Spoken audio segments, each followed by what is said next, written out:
4 ways to represent a function. To help us understand what a function is, we have used machine and arrow diagrams. We can describe a specific function in the following 4 ways.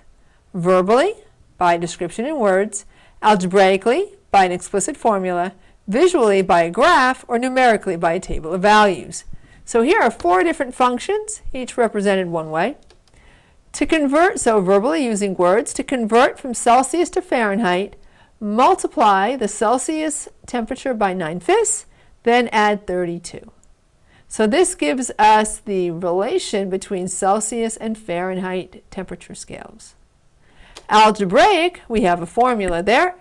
All right, so A of r equals pi r squared. That is the formula for the area of a circle. Visually, using a graph, this is the vertical acceleration during an earthquake. And then numerically, using a table of values, we had that on another slide, cost of mailing a large first-class envelope. Right? So now we're going to look at one function, and we're going to look at it multiple ways. So we already have this function in words, and that's the function that's shown above there. To convert from Celsius to Fahrenheit, multiply the Celsius temperature by 9/5, then add 32. So that means that Fahrenheit, going Celsius to Fahrenheit, Fahrenheit equals the Celsius temperature by 9/5, so 9/5 times C, and then we'll add 32. Right? And that's how you convert from Celsius to Fahrenheit. So now let's use that formula on the next page. All right, so let F of C be the Fahrenheit temperature corresponding to the Celsius temperature. Thus, F is the function that converts Celsius inputs to Fahrenheit outputs. The box on the last page gives a verbal description. Algebraically, we just wrote it down. So F of C is equal to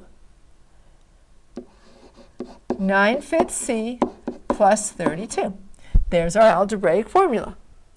Numerically, using a table of values, and then visually using a graph. So we have one of 2 choices. We can graph in slope-intercept. We have an equation of a line here. We can graph in slope-intercept form, graph the y-intercept at 32, and then use a slope of 9/5. But I don't know how friendly that slope really is with my particular graph here. Oh, and we're going to definitely have to change those values.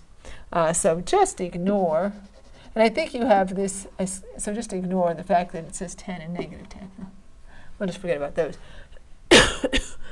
And we'll change that to a scale that works. Or instead of graphing using the y-intercept and the slope, we could graph using our table of values. And in this case, because our slope is not that friendly with our y-intercept, it might be a little easier. All right, so let's create our table of values. So why don't we make each line worth 10? That'll work. So this will be 10.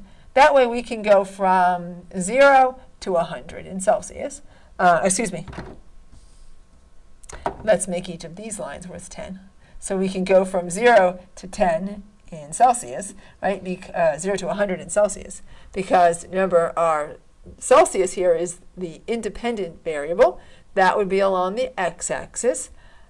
Fahrenheit is the dependent variable. Let's actually write that down. So we'll write it here.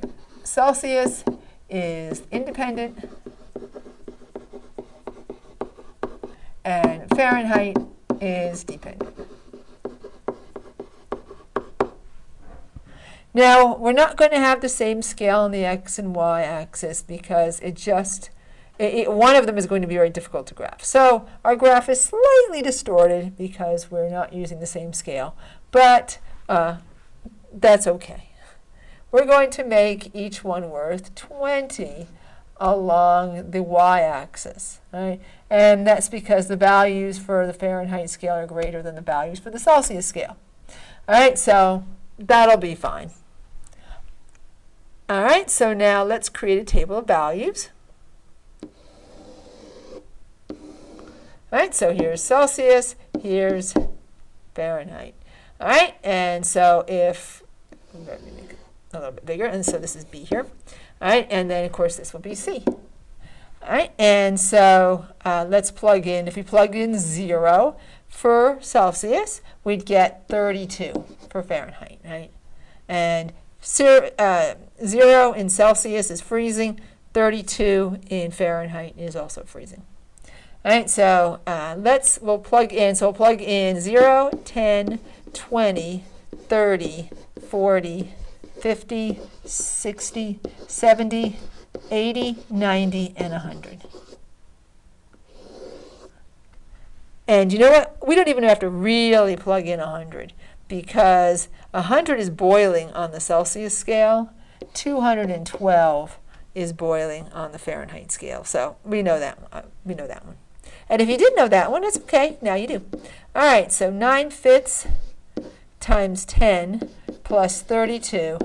And I am going to convert it to a decimal because, quite honestly, I'm not going to be able to graph anymore. I'm only going to be able to graph so accurately since each line is 10.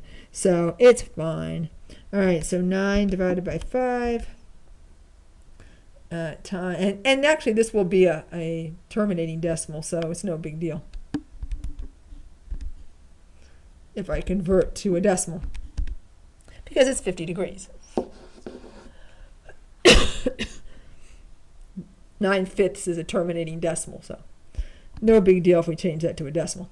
9/5 times 20 plus 32.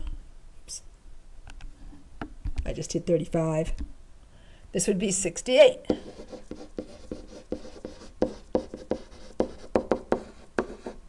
Nine fifths times 30 plus 32. Look how quickly the temperatures go up in Fahrenheit.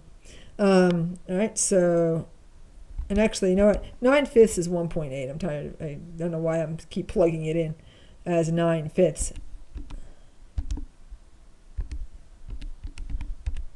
All right, that would be 86 degrees. And we'll do the same thing. 40 degrees in Celsius is going to be kind of hot.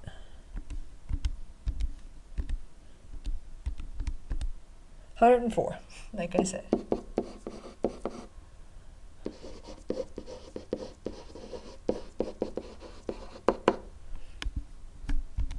And get an air conditioning if it's 50 degrees on the Celsius scale.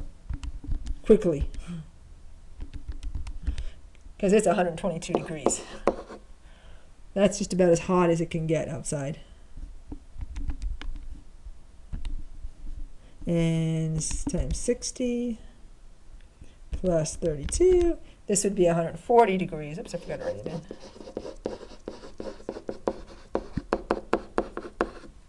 in. And 1.8 or 9/5 times 70 plus 32 is 158 degrees. Nowhere does it get that hot on Earth. Let's hope it never gets that hot on Earth. All right, so now we're times 80 here. And 9/5 times 80 plus 32 is 176 degrees. And then the last one there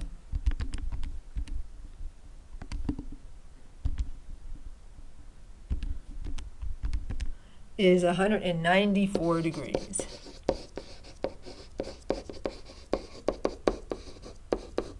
All right, so let's do our best to graph as many of these values as we can.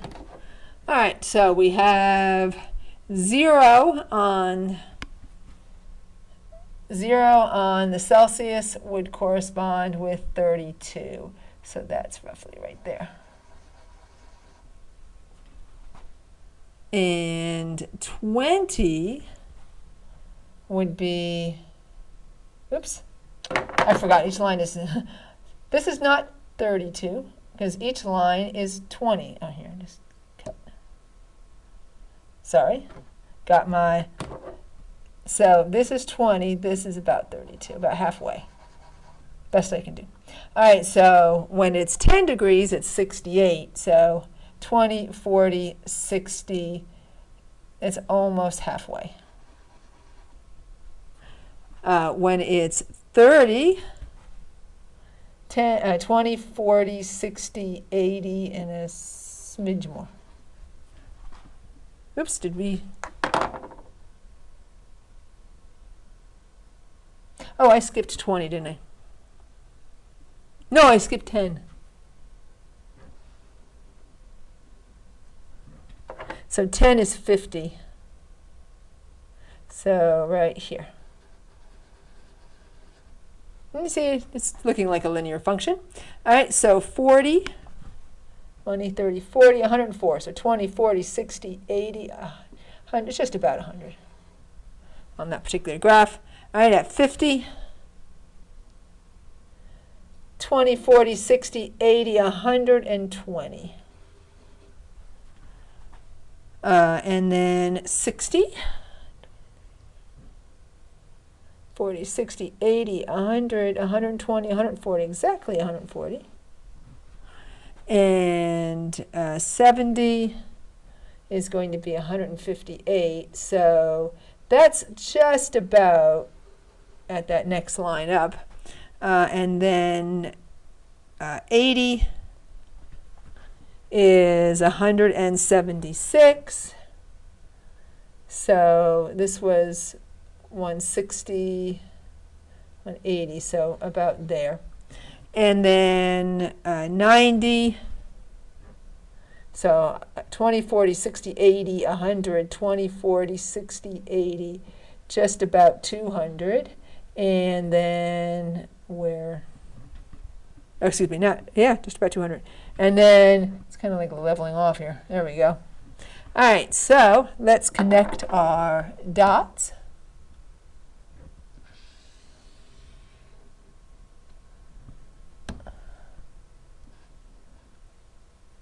All right, and pretty good. And there would be arrows on both ends because there is such a thing as negative temperature. We just decided to start at 0. All right, and there we go. So now we have represented it numerically, visually, algebraically, and verbally. And this is the end of my video, so thanks for watching. Bye for now.